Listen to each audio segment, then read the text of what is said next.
আসসালামু আলাইকুম। আমি শারমিন নোয়াখালী থেকে বলতেছি।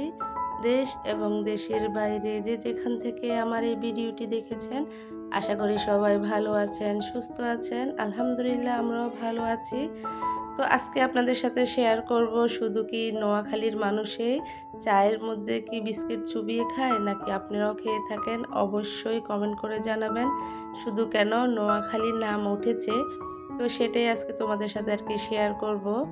তো হচ্ছে আমি যখন ৩ বছর ঢাকা শহরে বাসা ভাড়া থাকতাম, তখন আমি একটা বাড়িওয়ালার বাসায় গিয়েছি। আরে ওনারা আমাকে চা বিস্কিট আর কিছু ফল দিয়েছিল।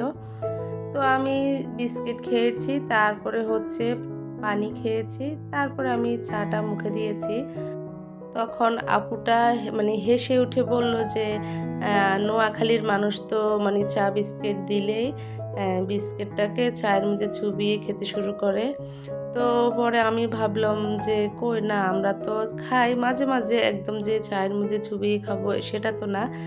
আর হয়তো অনেকেই খেয়ে থাকে, হয়তো আমি খেয়ে থাকি না। যার কারণ হচ্ছে চায়ের কিন্তু স্বাদটা থাকে না যদি বিস্কিটটা চুবিয়ে খাই। মাঝে, মাঝে পরোটা বা এই যে বনরুটি এগুলি কিন্তু চুবিয়ে খাওয়া যায় বা মুড়ি। কিন্তু আমি বেশি একটা বিস্কিট চুবিয়ে খাই না, কারণ বিস্কিটটা তো অনেক নরম হয়। এত ভিজিয়ে খাওয়ার কি দরকার আছে? আমি চাটা বেশিরভাগই আমি মানে খেয়ে থাকি। আমার কাছে খুব ভালো লাগে আরকি চাটা এমনি খেতে। তো হচ্ছে এজন্য আমি একটু এখন বনরুটি খেয়ে তোমাদেরকে দেখাচ্ছি। শুধু কি আমরা নোয়াখালীর মানুষই এরকম চায়ের মধ্যে বিস্কুট চুবিয়ে খাই বা রুটি চুবিয়ে খাই? তোমরা কিন্তু অবশ্যই বলবা যদি তোমরা খেয়ে থাকো। আর হচ্ছে কোথায় থেকে খাচ্ছ তোমরা? কোন জেলার, কোন গ্রামের?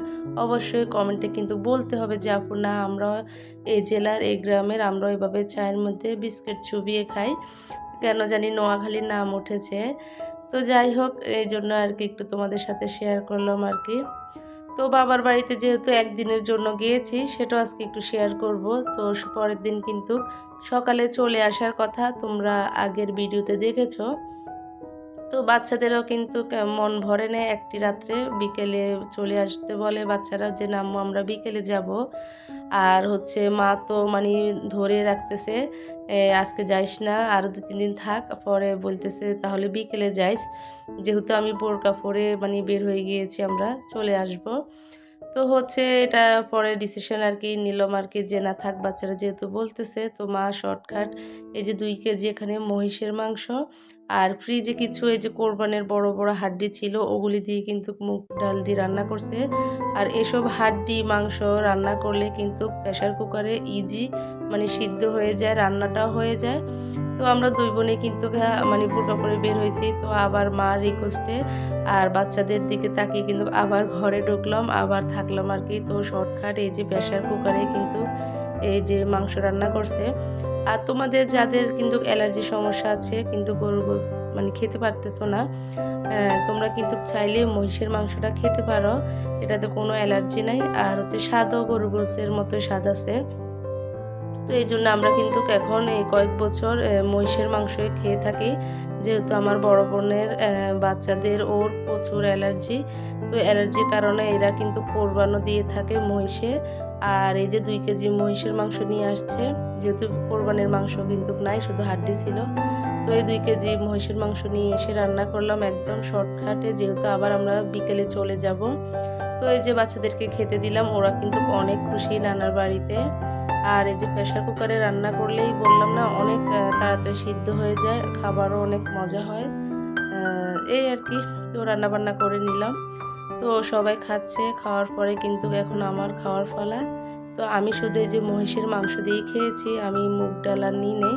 যেহেতু বাড়িতে আসবো আর রাত্রের জন্য নিয়ে আসছি আরকি মাংস, ডাল। তো রাত্রে আবার আমি আমার জামাইকে বলেছি যে আমার জন্য ভাত রান্না করে রাখার জন্য। আর আসার সময় আমি যে তরকারি নিয়ে আরকি চলে যাব। তো খুবই মজা। আর একটু মানে কোনো চুলকানির সমস্যা হয় না। গরুর মাংস খেলে তো সাথে, সাথে আমার কান, চোখ মানে অনেক চুলকায়। তো যাই হোক, যারা আমার ভিডিওটি দেখতে, দেখতে এ পর্যন্ত চলে এসেছো, প্লিজ একটি লাইক করোনি। তো লাইক করে দিও। তো এই আরকি যে কেমন হয়েছে ভিডিওটি কমেন্ট করে জানাবে। আল্লাহ হাফেজ।